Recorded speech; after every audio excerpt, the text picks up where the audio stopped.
अंदर ये पढ़ लिया था कि जो ऑर्गेनिज्म होते हैं वो दो टाइप्स के होते हैं, जिसमें प्रोकैरियोटिक और यूकैरियोटिक आता है। अब जो प्रोकैरियोटिक होते हैं उसके अंदर खाली मोनेरा ही आते हैं। सबसे पहले जो क्लासिफिकेशन था उसको लिनियस नाम के साइंटिस्ट ने क्या करा था, क्लासीफाई करा था, जिसमें उसने जो क्लासिफिकेशन था उसको 2 पार्टों में बांटा था। वो जो 2 पार्ट थे उसको प्लांट और एनिमल कहा गया था। उसके बाद पर ये जो प्लांट और एनिमल उसने खाली पार्ट को डिवाइड कर दिया था लिनियस में, ये सही नहीं हुआ था। इसकी बहुत सारी लिमिटेशन थी।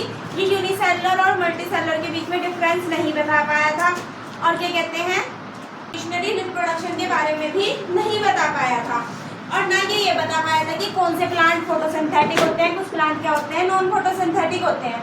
तो उसके बीच में डिफरेंस नहीं बता पाया था, तो इसकी बहुत सारी लिमिटेशन आई थी। इन लिमिटेशन को फिर दूर करने के लिए आर.एच. व्हिटेकर नाम के साइंटिस्ट आए थे, जिन्होंने 5 किंगडम क्लासिफिकेशन दिया था। इसके बीच में और साइंटिस्ट भी आए थे, एरिस्टोटल आए थे, जिन्होंने क्या करा था, जो प्लांट थे उसको 3 पार्ट में डिवाइड कर दिया था। जो बड़े प्लांट थे उनको ट्री बोला गया था, और जो छोटे प्लांट थे बिल्कुल छोटे छोटे से थे, जो घास जैसे होते हैं, उन्हें हर्ब बोला था, और जो नॉर्मली झाड़ी जैसे होते हैं उन्हें शर्ब बोला था। इसी तरीके से इन्होंने एनिमल को भी 2 पार्टों में डिवाइड करा था, और वो जो 2 पार्ट थे उसमें क्या था, एक तो लाल ब्लड वाले थे और एक विदाउट रेड ब्लड वाले थे। जो रेड ब्लड वाले और विदाउट रेड ब्लड वाले उसमें से इन्होंने डिवाइड करा।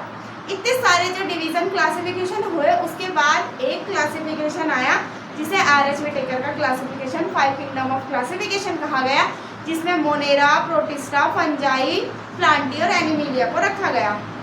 अब जो पहला किंगडम है वो मोनेरा है। जो हमारी टेबल है उसमें क्या लिखा है, जो प्लांट की सेल होती है, सेल का टाइप मोनेरा का प्रोकैरियोटिक सेल होती है, और प्रोटिस्टा, फंजाई, प्लांटी और एनिमेलिया क्या होते हैं, हमारे यूकैरियोटिक होते हैं। सेम इसी के तरीके से जो मोनेरा होता है उसकी जो सेल वॉल होती है वो किसकी बनी हुई होती है, पॉलीसेकेराइड और एमिनो एसिड की बनी होती है। जो प्रोटिस्टा होता है उसकी सेल किसकी बनी होती है, उसमें प्रेजेंट होती है सेल वॉल, जिसमें नहीं होती है। फंगई की किसकी होती है, काइटिन की बनी होती है। प्लांट की तो हमें पता है सेल्यूलोज की होती है, और एनिमल में तो सेल वॉल होती नहीं है। अब न्यूक्लियर मेम्ब्रेन, जो न्यूक्लियस के ऊपर की मेम्ब्रेन होती है वो जो मोनेरा होते हैं उसमें एब्सेंट होती है, प्रोटिस्टा में प्रेजेंट होती है, फंजाई में भी प्रेजेंट होती है, प्लांटी में भी और एनिमेलिया में भी। इसके बाद इनकी बॉडी का ऑर्गेनाइजेशन कैसा है, जो मोनेरा है वो बिल्कुल सिंपल है, इसलिए उनकी बॉडी का ऑर्गेनाइजेशन सेलुलर है। प्रोटिस्टा का भी सेलुलर है, और जो फंगई है उनका क्या है, मल्टी सेलुलर है और लूज टिश्यू है, मतलब कि बिल्कुल टाइटली पैक्ड टिश्यू से नहीं बना हुआ। और जो प्लांटी है उनका ऑर्गन सिस्टम है, सेम इसी के तरीके से जो एनिमेलिया है उसमें टिश्यू, ऑर्गन और ऑर्गन सिस्टम सब आते हैं। अब मोड ऑफ न्यूट्रिशन किस तरीके का ये खाना खाते हैं, जो मोनेरा वाले होते हैं ये ऑटोट्रॉफिक भी होंगे और कीमोसिंथेटिक भी होंगे, और साथ में ये हेटेरोट्रॉफिक भी होंगे।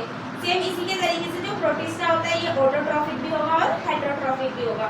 फंगई ऑलवेज हेटेरोट्रॉफिक होती है, स्पोरोफिटिक होती है, डेड और डिके मटेरियल से अपना खाना लेती है। और जो प्लांट होते हैं वो हमें पता है वो क्या होता है, फोटोऑटोट्रॉफिक होते हैं, फोटोसिंथेसिस से वो अपना खाना बनाते हैं, और एनिमल तो होलोजोइक होते हैं, हेटेरोट्रॉफिक ही होते हैं।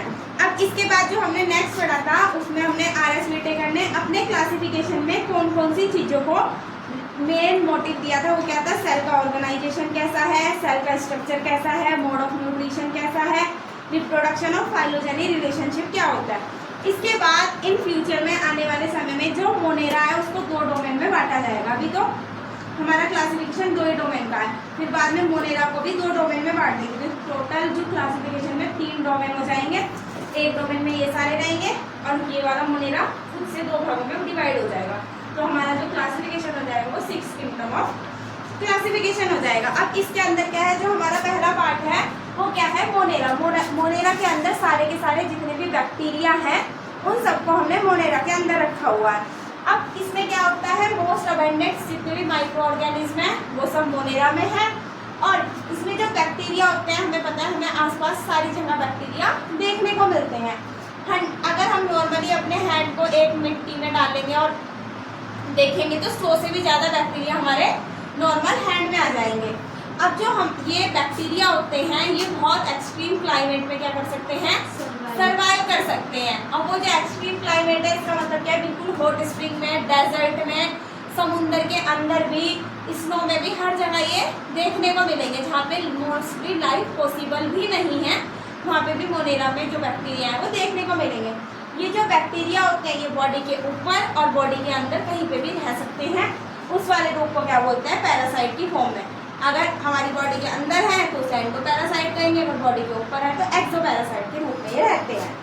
ये जो मोनेरा होता है ये ऑटोट्रॉफस भी हो सकता है, अपना खाना खुद भी बना सकता है, हेटरोट्रॉफस भी हो सकता है, और इसमें क्या होती है, सेल वॉल भी देखने को मिलती है। इनका जो रेस्पिरेशन होता है वो एरोबिक और एनारोबिक कुछ भी हो सकता है। एरोबिक का मतलब क्या होता है, ऑक्सीजन की प्रेजेंस में होगा, और एनारोबिक का मतलब क्या होता है, ऑक्सीजन की अब्सेंस में होता है। अब ये क्या करते हैं, जो न्यूट्रिएंट और गैसों को एक्सचेंज करते हैं वो किससे करते हैं, डिफ्यूजन से करते हैं। नॉर्मली हाई कंसेंट्रेशन से किसी भी चीज़ का लो कंसेंट्रेशन की तरफ हो जाना डिफ्यूजन कहलाता है। अब क्या होता है, जो मोनेरा होता है उसको फिर से दो भागों में डिवाइड किया गया है। एक तो आर्के बैक्टीरिया होते हैं और एक क्या होते हैं, यू बैक्टीरिया होते हैं। और जो बैक्टीरिया की शेप के अकॉर्डिंग जो टाइप्स हैं वो क्या है, 4 टाइप्स के होते हैं। स्पाइरल, एक तो क्या होता है, स्फेरिकल होता है। स्फेरिकल का मतलब क्या होता है, जो गोल गोल से होंगे उसे स्फेरिकल बोलते हैं। अगर हम इनका नेम देखें तो बहुत सारों को कोकई बोलते हैं, और अगर एक है तो उसे क्या बोलते हैं, कोकस। और जो रोड शेप वाले होते हैं इस तरीके के डब्बे डब्बे से लंबे से, उसे क्या बोलते हैं, बेसिलाई बोलते हैं, और एक बैक्टीरिया को बेसिलस बोलते हैं। और जो इस तरीके के कोमा शेप में दिखाई देंगे जैसा क्वेश्चन मार्क होता है उसको विब्रियो बोलते हैं, और सिंगल वाले को विब्रियो। और जो स्पाइरल से होंगे, झल्लर जैसे दिखाई देते हैं, जो चमकीली टाइप की आती है, बट्टे में लगाई जाती है, बहुत सारों को स्पाइरल बोलते हैं और एक को स्पाइरेलम कहते हैं। ठीक है।